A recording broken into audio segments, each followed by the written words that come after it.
Za 3 roky sme v Kuline expandovali zo 4 do 27 krajín a toto je 8 overených zlepšení z praxe, ktoré by mal každý e-shop hneď teraz začať riešiť, ak chce rapidne zvýšiť svoje tržby a premeniť tých návštevníkov na zákazníkov. Ako majiteľ e-shopu musíte poznať tieto dôvody, podľa ktorých sa návštevníci rozhodujú. Či u vás nakúpia, alebo či odídu nakoniec ku konkurencii. Sú to presne tie dôvody, prečo každý nakupuje na Alze a aj napriek tomu, že nie je najlacnejšia.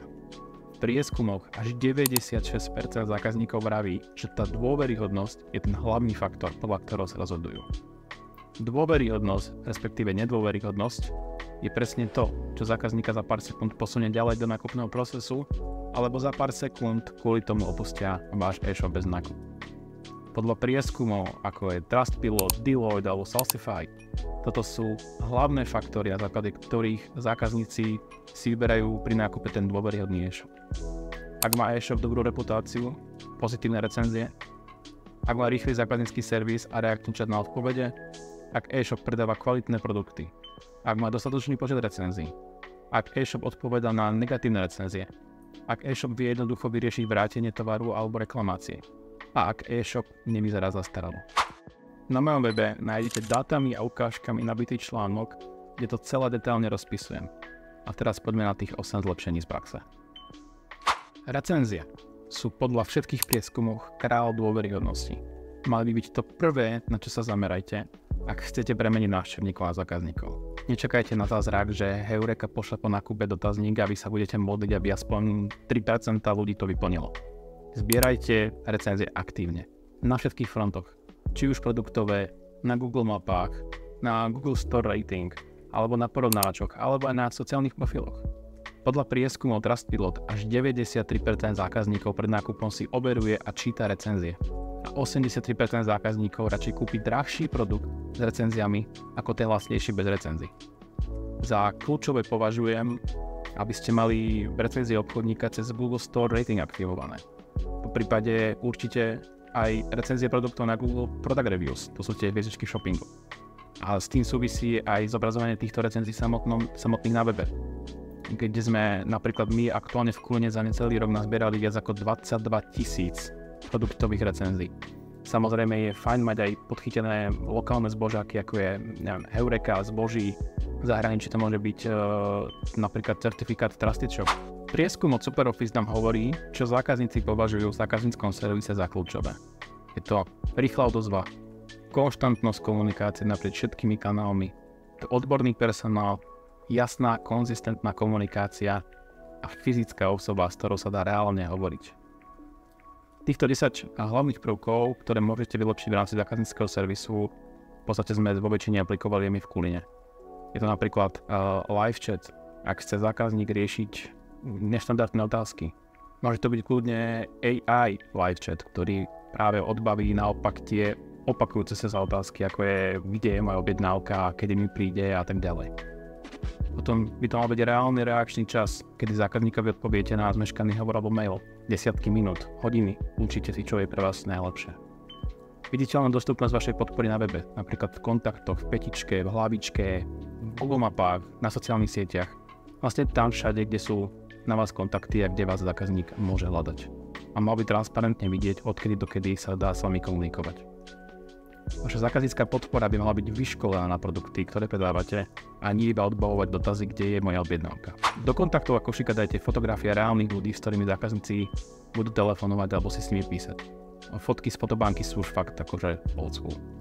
Zavete automatické odpovede, ak sa zákazník dovolá mimo pracovnú dobu, obednú prestávku alebo počas obsadenej linky, aby vedel, za koľko sa mu ozvete naspäť. Majte po ruke manuál pre poskytnutie kompenzácie, ak sa stratí balík alebo bude poškodený, ako vlastne to s tým zákazníkom budete riešiť. Buďte dostupní aj na sociálnych sieťach, napríklad napojením cez Daktelu, aby ste mohli reagovať na komentáre, na správy na vašich profiloch a mali ste notifikácie, ak vás niekto ohodnotí na Google, po prípade na porovnávačoch.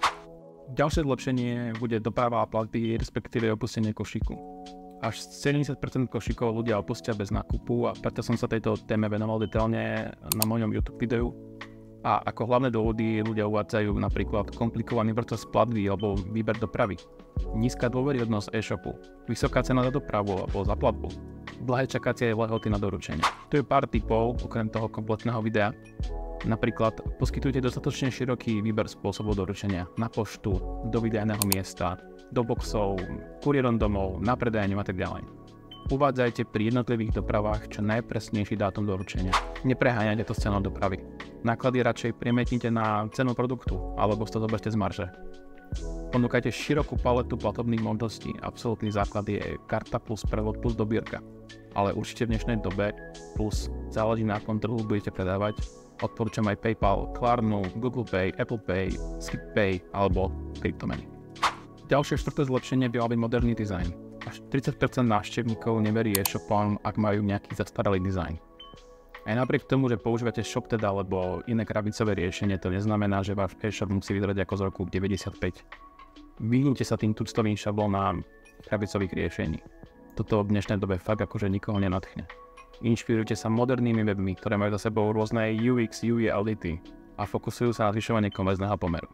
5. zlepšenie by mal byť odborný obsah. Budujte ten odborný obsah, respektíve content, aby ste v očiach zákazníkov pôsobili ako dôveryhodný e-shop, ktorý fakt vie, o čom je reč. A nie ste iba z ďalších tých prepredajcov od distribútora so skopírovanými produktami popisov a kategórií. Ak investujete do vysokokvalitného obsahového marketingu, je pravdepodobnejšie, že vaše publikum uverí tomu, čo hovoríte a čo predávate. Obsah môže byť vzdelávací, odborný, konverzný alebo kurátorský.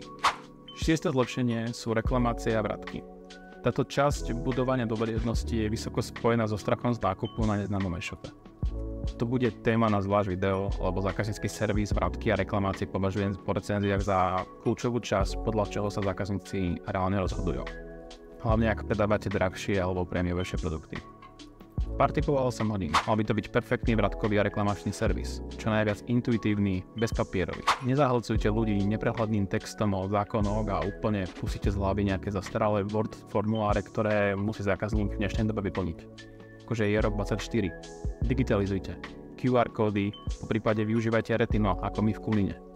Vrátite vlastne tovar, alebo zákazník vráti tovar na pár kliknutí celé online. Najkomfortnejší servis je, ak zákazník iba zadá číslo objednávky a na jeden klik vlastne má možnosť objednávku vrátiť alebo reklamovať. Zákazníkom musíte odbúrať strach aj so samotnou dopravou.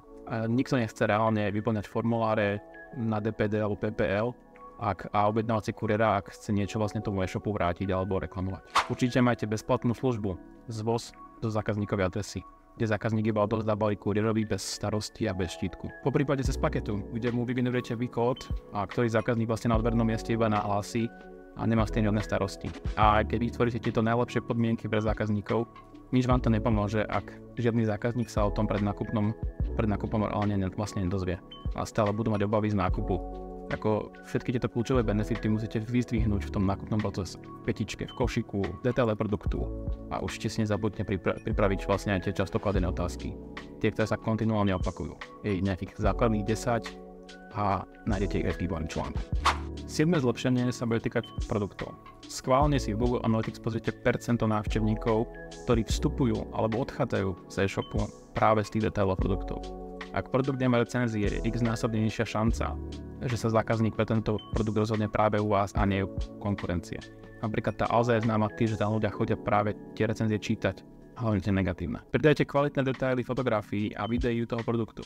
Produkt z prostredí, rôzne uhly, videonávod, 360 stupňové fotografie, montáž produktu a tak ďalej. Vyzdvihnite prehľadné a kľúčové benefity produktov. Neskomolte to hlavne prosím do nejakej sluhovej A4, to fakt čítať nebude. Text by mal byť prehľadný, štrukturovaný, s obrázkami a tak ďalej. A už vôbec nie skopírovaný od dodávateľa. Dajte si pozor na gramatiku a na skutočné fakty o podobnom produkte, o tých parametroch. Dajte si pozor, aby ľudia videli čo najmenej, ideálne vôbec, vypredané produkty, ktoré sa nedajú vložiť do košíku. 404, delistované alebo dlhodobo vypredané. Ak sa už to stane, že človek príde na nejakú 404 alebo na vypredaný produkt, urobte to ako v Alze. Odporúčte mu namiesto popisu toho vypredaného produktu ďalšie podobné produkty, ktoré sú skladom. A hlavná vec, uvádzajte na produktoch pred vložením do košíku kľúčové informácie a tých detailov tých produktov, ktoré ľudí zaujímajú. Je to cena dopravy produktu, možnosti vrátenia, dátum doručenia alebo skladová dostupnosť. Posledný 8 bod je transparentnosť. Je to posledný bod, najjednoduchší, ale zásadný. A hlavná myšlienka toho bodu je, nerobte z ľudí debilov. Buďte tak transparentní, aby ste sa nemuseli hanbiť mať na svojom e-shope vašu vlastnú fotografiu, vaše meno, že kto je majiteľom toho e-shopu. Ako vylepšiť tú transparentnosť? Napríklad informujte zákazníkov o vašich udržiteľných praktikách, napríklad o ekologických materiáloch. Nemášte negatívne recenzie, ale s pokorou na ne radšej reagujte a zamyslite sa, ako sa z nich môžete poučiť. Ak používate zľavové kupóny, snažte sa ich nepodmieňovať zbytočnými ďalšími pravidlami. Nákup až od XY korún, aby si ho mohol uplatniť. Kto robí to drvivá väčšina e-shopov a fakt to už nie je cool. Pozbudzujte zákazníkov, aby vám ponúkli spätnú väzbu a s tým, že si vlastne ich názory vážite. Zverejnite informácie o akýchkoľvek certifikátoch alebo osvedčeniach, ktoré ste získali. Reklamácia vratky riešte čo najrýchlejšie a nenechávate ľudí zbytočne čakať bez tovaru alebo bez peňazí. A na záver, poskytnite informácie o tom, odkiaľ pochádzajú vaše produkty a ako sú vyrábané.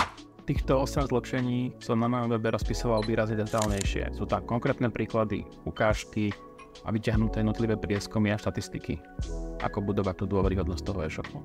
Tieto tipy sú priamo aplikované u nás v Kuline, kde si to môžete všetko pozrieť sami, ako s tým pracujeme, ako pracujeme s recenziami, ako pracujeme so zákazníkmi, aké máme hodnotenia, ako riešime reklamácie a vratky.